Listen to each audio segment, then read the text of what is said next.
What's up, YouTube? It's your boy Nash here. Welcome back to the channel. Today's WWE video is gonna be interesting because there's a lot to talk about. So obviously in today's video I'm gonna be talking about Goldberg saying that Roman Reigns is a joke.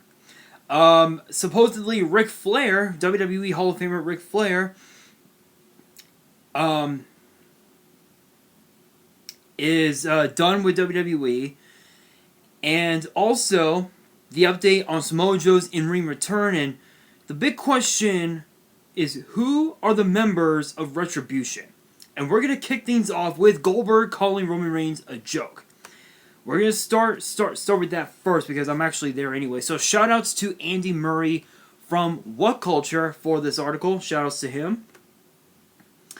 And the article reads as follows. Bill Goldberg has hit out at a WWE rival, Roman Reigns, in a new interview with the American Monster Productions YouTube channel, calling his would-be WrestleMania 36 opponent a joke for comments made prior to this year's showcase of the Immortals. He says, quote, "You're a joke, first of all. Second of all, when he ragged on me about headbutting doors and stuff for you guys to get my character, I had to do certain things. One of them was headbutt the door. That may look like a stupid move, but we all weigh the positives and negatives. So it's positive to make it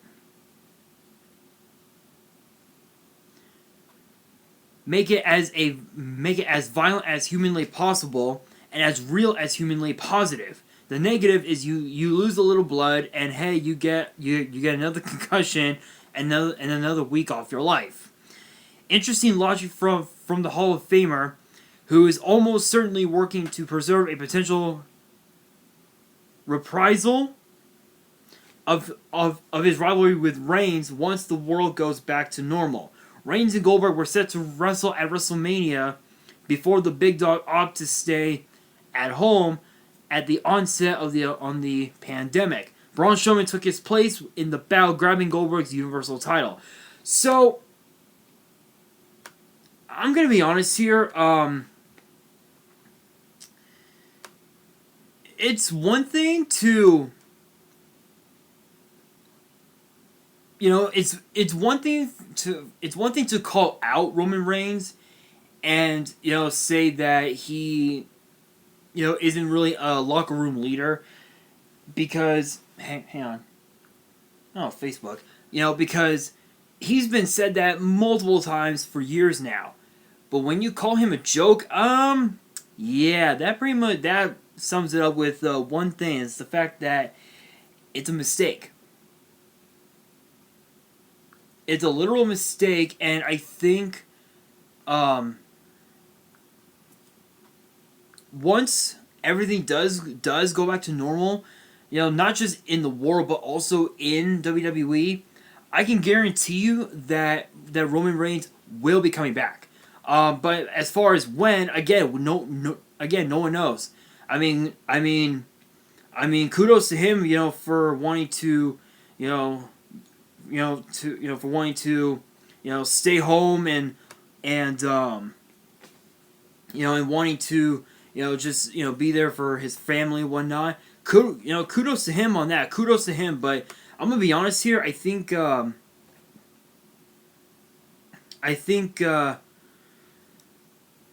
this point, because of what he said, Goldberg may end up. Roman Reigns could very may well come back at some point, sometime in the next few months, and potentially call out Goldberg. Which is a high possibility. Hang on, guys. So that being said, honestly though, again, if we do get that match, hang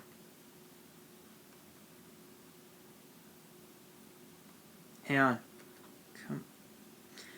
But honestly though, if we do get that match, I would love to see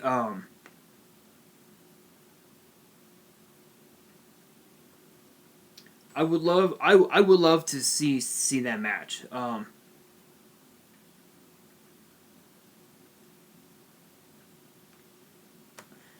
it would basically be a battle to see who has the more better spear for that matter. Is it if if it's either Goldberg or Roman Reigns. If that were to come to pass, I would not. I mean, honestly, I would definitely say Roman Reigns. Honestly, just because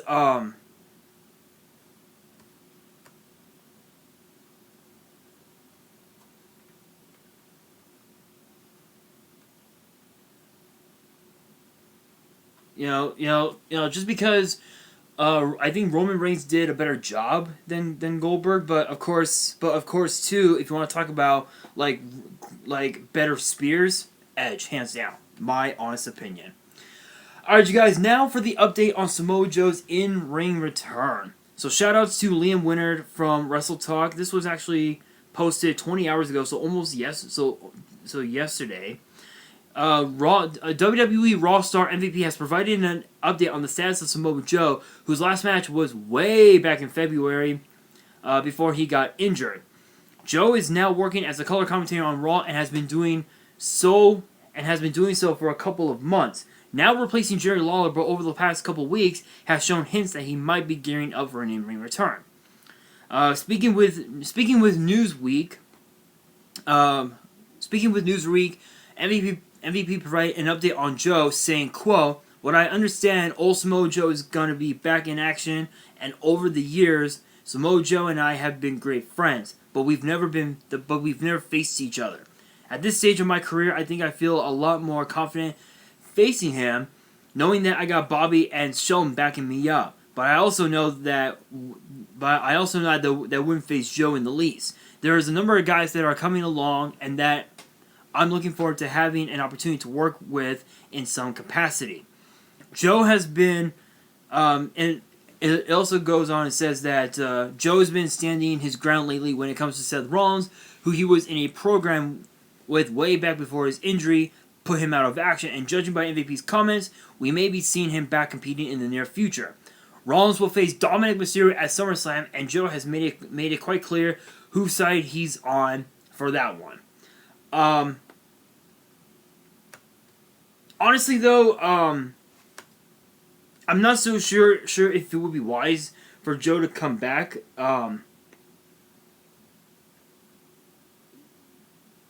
Only because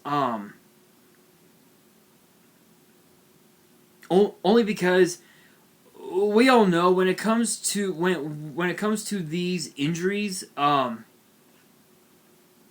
we all know that potentially, it can put you on the shelf for a good amount of time, and if you were to return, obviously we all know the injuries can come back to haunt you. Like obviously with Edge, and his neck, his Achilles injury, with Cena and his pectoral muscle, with Triple H and his quads, Rey Mysterio and his knee. Obviously he had to have surgery 5, 6, 7 times, literally on his left knee.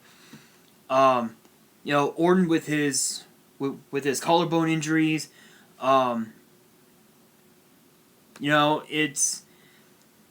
It's hard. It is hard. Not that I would know that from experience, but it is hard. Believe me, it is. But I will say this though. I think if we do get Samoa Joe back, odds are he'll probably just be he'll probably just end up just mostly doing commentary, and then at some point compete in a match here and there, which will probably be the more optimal choice for him, considering the fact that Joe has had a lot of injuries throughout his whole career, whether it was in Ring of Honor, whether it was in Japan, TNA, all over the place, But honestly, though, again, I'm not sure. I'm not so sure though. But it would be cool for Joe and MVP to work, to potentially work together in the ring, which would be awesome. Should Samoa Joe should he decide to come back? But you never know. You never know. Okay, so backstage update on the members of this new stable called Retribution. So we know that this team, Retribution, had bursted on the scene in WWE over the last couple of weeks, and big shout outs to Andy Murray once again for this article from What Culture. Dave Meltzer has come through with new details on WWE's disruptive Retribution stable during an appearance on the Sunday Night Main Event podcast. Per the Wrestling Observer Man, the performers who took part in last week's SmackDown Invasion are necessarily those who will compromise the stable once the masks are pulled off and the identities revealed. A source within the company has stated this explicitly, meaning that WWE used fill-in performers to work the angle, which aped the old Nexus debut in that the group trashed ringside with a chainsaw and beat up everybody they could lay hands on. WWE is keeping the true identity of Retribution's members a closely guarded secret. There's currently no telling how long they'll go before unmasking. Excuse me. A key SmackDown moment saw WWE go to great lengths to stress that the Retribution member beating up the female audience members was a woman. This was done to avoid an intergender attack with NXT's Vanessa Bourne, who has been speculated for a main roster call for a while. Rumored to be under the mask, NXT superstars Tommaso Ciampa and Dominik Dijakovic have both been linked to the stable, having both blacked their social media accounts out over the past week. This is where this boggles the mind, because obviously obviously Andy Murray's right. Vanessa Bourne has been a part of NXT for a while. She competed in the Mae Young Classic, I think the first ever Mae Young Classic, if I'm not mistaken, and she has been due to get called up to the main roster. Odds are because that we have a lot of baby faces on Raw and a lot of heels on SmackDown. Odds are they'll most likely put Bourne on SmackDown as a babyface. That way we have more baby faces on SmackDown, because obviously we have Cross, we have Naomi, Carmella, and Alexa Bliss and Dana Brooke. Those are the only ones. Everyone else is a heel. Tamina, Sasha, Bayley, Lacey Evans, and I think that's it. Yeah, I believe that's it. So she is due to get called up to the main roster. As far as Ciampa and Dijakovic go, obviously Dijakovic, with the fact that he lost to Karrion Kross a few weeks ago, is a testament to the fact that he is due to come up to the main roster as well. But I would put him on Raw, because I think seeing him against guys like Orton and Kevin Owens and Drew McIntyre would be... Hang on, gotta move my... There we go. Sorry guys, I had to move my desk here. Anyway, would be excellent first matches for him on Raw. As far as Ciampa goes, why?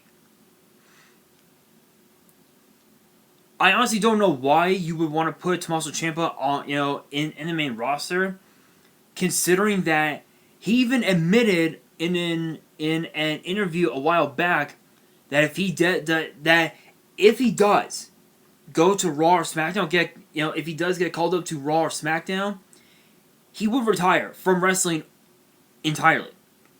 He would retire entirely, and I'm gonna be honest here. I'm not surprised. I mean, Tommaso Ciampa wants to stay. Wants to stay in NXT, which is fine. Obviously, you're working less shows, less matches, less storylines, but the pay will also be less. Now, I'm not so sure if he wants that, or if he's doing that just to just to preserve his health. Because obviously, when you do more storylines and whatnot in the main roster, you're also doing a lot of traveling as well, compared to NXT, where you don't do a whole lot because of the fact that the shows in NXT are at Full Sail, and the only traveling that you'll be doing will most likely just be the NXT takeovers and Survivor Series and potentially WrestleMania, and also the Royal Rumble if you enter the match itself. But again, that makes no sense at all. That makes no sense at all. If Ciampa does get called up, he's done. He's done. I do not see him coming back to WWE at some point. So, I could definitely see them potentially switching up that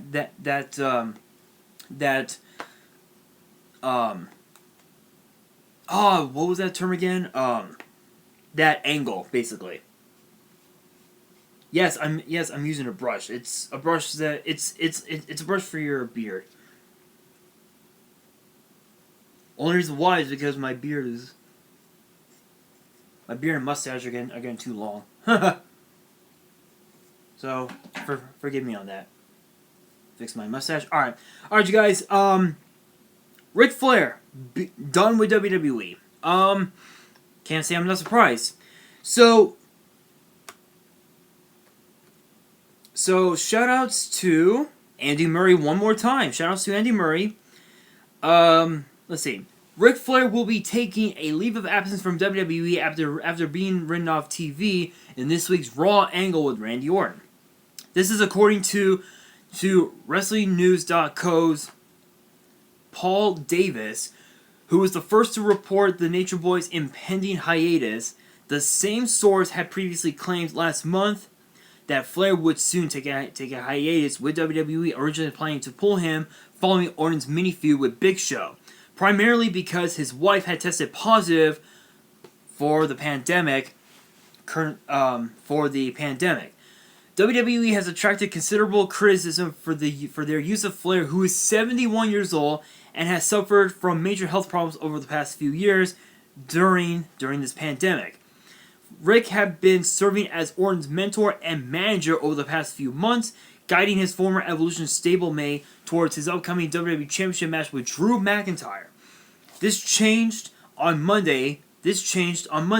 Orton cut a brutal, scathing promo on the Nature Boy after failing Kevin Owens in the night's main event, culminating in Randy downing Rick with a low blow and then finishing him off with a punt, obscured by Retribution dimming the arena lights. There's really not much to say about it except the fact that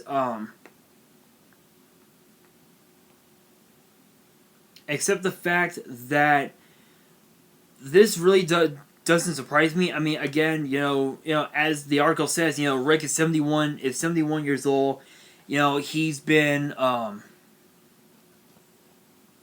he's been dealing with a lot of health issues on his own. Obviously, last year he was in a coma, which was heartbreaking, obviously, for Charlotte Flair.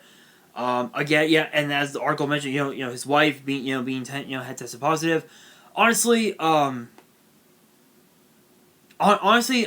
think this is wise, because with Flair no longer, with Flair being written off TV, potentially until all this this pandemic blows over, I think this is the wise thing that WWE has done for Ric Flair because of the pandemic, because of the fact that he's had health issues over the last few years.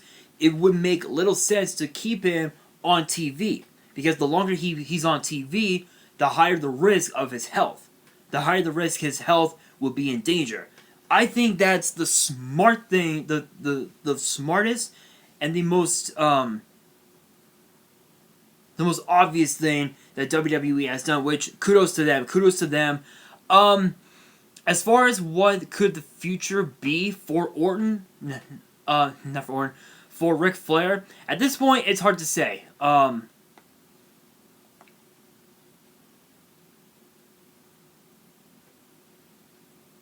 At this point, it is hard to say, but you never know. You never know. But guys, that is gonna do it for this video. Question of the day: who do you guys think are the members of Retribution? Let me know in the comments below. I'm curious to know your guys' answers. And that is gonna do it for this video. Hopefully you guys enjoyed. If you did, make sure you guys smash that thumbs up button.